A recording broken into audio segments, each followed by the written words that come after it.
Okay, welcome back. I'm Austin Westfall. Live look at the White House, live look at Gaza, and a live look at Tel Aviv. We continue to track the latest out of the Middle East. There is always so much to discuss with Dr. Alon Burstein. He's here. He joins me. Alon, thanks for coming on. The Pentagon held a press conference today. I'm sure you caught at least some of it. We saw from the chairman of the Joint Chiefs of Staff. We heard from Secretary of Defense Pete Hegseth. They spoke at length about the strikes on Iran. The chief topic of conversation was how much those strikes actually set Iran back. I'm not going to ask you how much it set them back, Alon, but you've studied high-stakes military operations. Is this type of stuff often the challenge, confirming that a high-stakes target was, in fact, destroyed? Why is there so much discussion about Saturday's strikes? It's good to see you, Austin. I think that the large amount of discussion that we're seeing both in the United States and in Israel, and I'll add also in Iran, there are a lot of questions that are being raised about from the media and population about what actually happened, really reflects the political tensions surrounding this attack. It surrounds obviously the war between Israel and Iran, but specifically the U.S. involvement and the attacks on Fordow. There was large debate within the United States. I don't need to tell you, within the Trump administration about whether to participate in the attack or not. The United States has been so scarred with Afghanistan and Iraq, and participating in possibly what may lead to regime change in Iran may not. And there was a lot of tension within the United States. And therefore, those who supported the act and who see it as success because ultimately the United States did participate in the attack, but did not get dragged in, at least until now, to a prolonged war in Iran, want to say, and we managed to do that. That it was not just a partial success, it was complete success. That's what we're hearing from the administration. There are others that are saying, but maybe you didn't succeed. Was it worth it or not? Similarly, in Israel, within Israel, there was a lot of talk about why did Israel launch the war? It launched a war that actually took out most of the nuclear sites, but everyone was saying, if you don't take out the site in Fordow, you won't be successful. And then there was a lot of questions in Israel. So why did you launch the war without knowing if the United States would participate or not? So the government in Israel similarly wants to be on the side that says it was destroyed and stop asking questions, we succeeded, whereas others are saying you weren't sure what you. And then again, within Iran and within the broader also Arab world, we are hearing a lot of debate and sort of controversy about what happened from the reverse side. The government of Iran saying, actually, it wasn't all destroyed. And even the nuclear material that was there was removed, whereas others within primarily the Arab world are saying, no, very likely was destroyed. So really, the debate around this, which you're absolutely right to say, is this common? It is not. It is not this common to see so much debate and so much controversy, and the leaders of all countries involved almost yelling at the cameras saying, stop asking questions, it was done, really reflects the political tensions in each of these countries with regards to the United States' involvement in that attack. At today's press conference, Fox News correspondent Jen Griffin, one of my favorite reporters, asked if they have certainty that all the highly enriched uranium was inside the Fordow mountain. Griffin said that satellite imagery showed more than a dozen trucks at the site of the attacks a few days in advance. That's from our vantage point. Alone, from our vantage point, is there any way of reliably knowing whether the uranium was moved or not? The U.S. nor Iran have given tangible proof. Do I have that right? You have that right. Both governments have said, again, the opposing statements. The United States government has said that all of the material was there, and Trump specifically said that the trucks that are seen in those images are not removing the enriched uranium. They are just construction trucks that are working on fortifying the entrances. In turn, the government of Iran has said, actually, the nuclear material has been removed. And here it ultimately comes down to who are we believing? Most of the intelligence agencies that are involved right now are not necessarily saying that the site was not destroyed or that the nuclear material was all removed, but they're more cautious. These intelligence agencies in Israel and in the United States, and some even in Europe, are saying, look, we know that Natanz was very badly damaged, possibly destroyed. Fordow, very badly damaged. We don't know if destroyed, and we do not know about the nuclear material. In turn, the governments in Israel and the United States are saying, no, it was all destroyed. European governments are a little bit more cautious with regards to how they approach this, but we also have to remember that the governments in Europe that are also very involved in this, they are still beholden to that nuclear deal from 2015. I know that it seems like we're so far past that.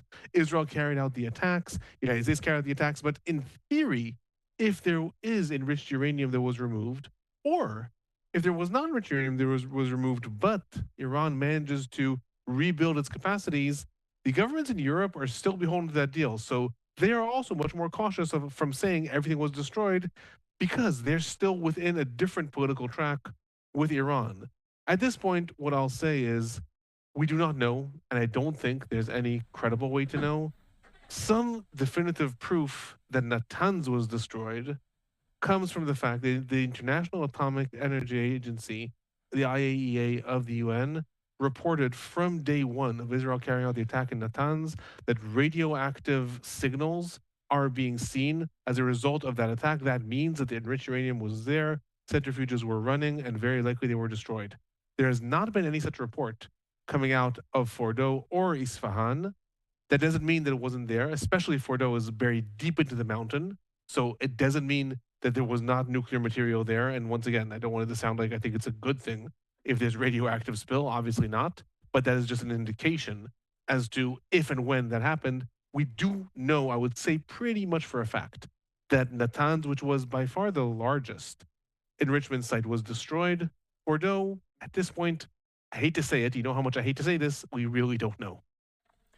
So, Alon, we did hear from the Supreme Leader. He does post on social media, and we did hear from him today. He says the fact that the Islamic Republic has access to key U.S. centers in the region and can take action whenever it deems necessary is a significant matter.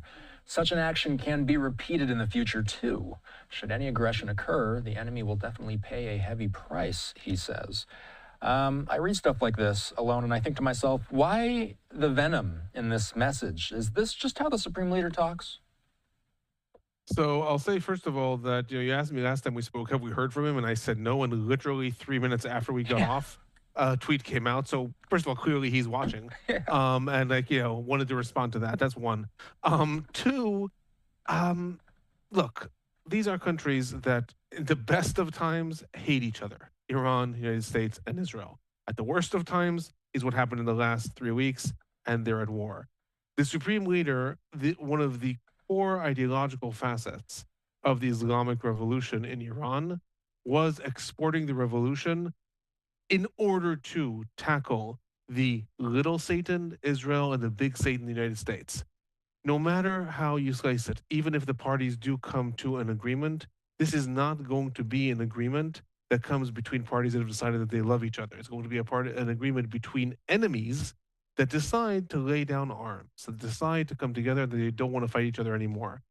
You have to remember, in Iran, there are the same, if not worse, political tensions than we have in the United States, than we have in Israel. So similarly, we would not be surprised at the fact that Donald Trump, while the attack was going on, was saying, we're not aspiring for regime change, but if it happens, maybe it should happen.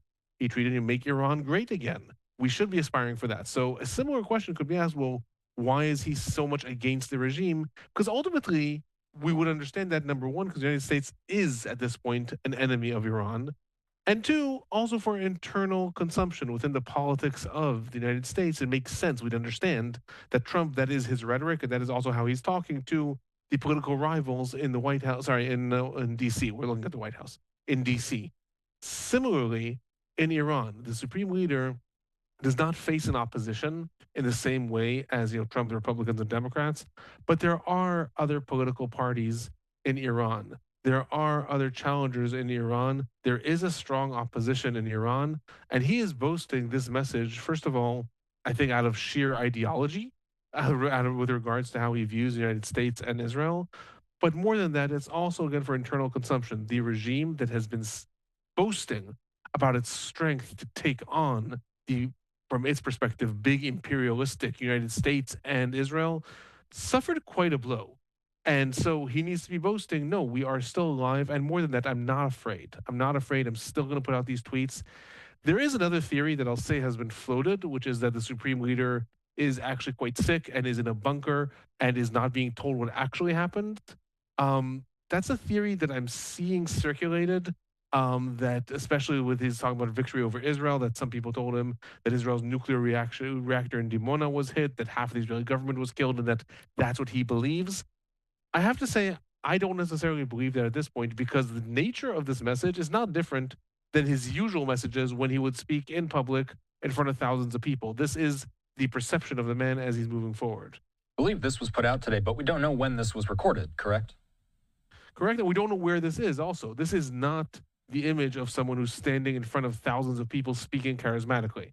This still theoretically could be someone sitting in a bunker being told messages that aren't necessarily true. The Supreme Leader is not a young man. I don't know his social media capabilities, but I don't know that he's following the news all the time. Clearly, he relies on his generals and he relies on his advisors to be talking to him. So again, that theory that he's just being told lies about how the Islamic Republic destroyed half of Israel and beat the United States back, it's a theory. I have to say I have trouble believing that. Just because the nature of his message doesn't necessarily lend itself to that. He put out the same sort of venomous messages after the assassination of Qasem Soleimani in 2020, when the United States also assassinated Soleimani. Then Iran sent a similar style attack that didn't really do anything to the United States. And again, he put out the same type of message. It's part of the rhetoric, it's part of the ideology. That's how I would read it. Talk about Gaza. Live look at Gaza, about 5:42 in the morning. Today, French President Emmanuel Macron said that President Trump is very determined to broker a new ceasefire in Gaza. Where do ceasefire negotiations stand in Gaza, Alon? Have things been put on hold because of the flare-ups in Iran?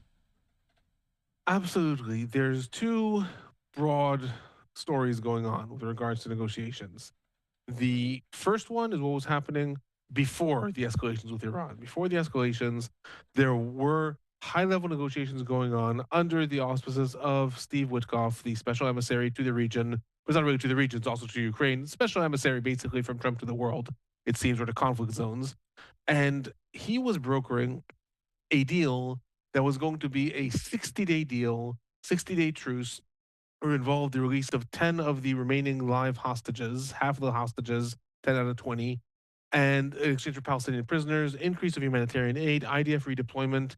The deal ended up getting stuck once again, where it always does, on Hamas's demand that any truce will automatically lead to a complete ceasefire and end to the war. Hamas, as far as it's concerned, is saying we are willing to release all the hostages tomorrow. We demand, in addition to the release of Palestinian prisoners and then some humanitarian aid, a complete end to the war and IDF withdrawal. Israel is saying no. It is demanding that the fighting can continue after any temporary truce. It's willing to go into negotiations over an end to the war, but it's demanding that the fighting continue. And therefore, it is looking to more of a limited deal. That Witkoff deal was being negotiated. It came to a stalemate about 5 days before the launching of the attack in Iran, and then everything was put on hold. So that's one avenue. A second avenue, and this is the one that's taking a lot of the headlines right now, is rumors that started to surface today about a brewing deal between Netanyahu and Trump that relates to a much broader perspective of the war in relation to the Middle East. This deal, according to what was published in several Israeli media outlets today and then also started to make headlines internationally, involves a much broader perception. It involves ending the war in Gaza. That's a quote, doesn't say how. Ending the war in Gaza in 2 weeks and the release of hostages, Hamas leaders being exiled. This coming within the framework of expanding the Abraham Accords, agreements between Israel, Saudi Arabia, and Syria, looking towards international force of Egypt and the United Arab Emirates coming into Gaza. It talks about countries absorbing Palestinians who want to leave from Gaza. It's a monumental plan, and it was even already rumored that Netanyahu is going to travel to the United States to discuss this with Trump in the coming days. It's being rumored. It's being surfaced. I'm not going to. I'm never say never with regards to the Middle East. Again, asked me 3 weeks ago, is Israel going to pull off what it pulled off in Iran? I would have said I can't imagine it. Asked me 2 years ago, would we be looking at the situation in Gaza? Hard to imagine. Never say never. One thing I will say with regards to this deal that is being rumored, at least, that is being discussed between Israel and the United States, Netanyahu and Trump, it relates to all of these facets. What is missing is the other side. Hamas, why would it agree to this? I'm not saying that Hamas needs to be factored in. Obviously, Hamas is the enemy of Israel and the United States. However, fact is, they need to agree to release the hostages. They need to agree to be exiled. They need to agree to disarm. Palestinian Authority, where are they in this? Syria and Saudi Arabia, according to this deal, would be signing normalization agreements with Israel, but Israel's not committing to a Palestinian state, which is what they've always demanded. So it looks like a very sweet deal as far as Israel is concerned, and a perfect deal as far as the United States is concerned. But seemingly, the United States is negotiating with Israel, and it's not really, at least what's been published, we're not seeing agreements from the Palestinian side or the Arab side for this agreement. So those are the two avenues right now. There's the much smaller Witkoff deal, what's being called, the much larger regional deal. Both are being rumored. No active negotiations happening right now, but I would assume that over the weekend we're going to start to hear that teams are meeting in order to try to advance both these tracks, and then we'll have to wait and see. We'll be talking with you soon, Alon, no doubt. Alon has his own YouTube channel. He posts his own personal updates. You can give him a follow. Alon, as always, great to see you. We'll talk soon. Have a good night. Thank you. Have a good night.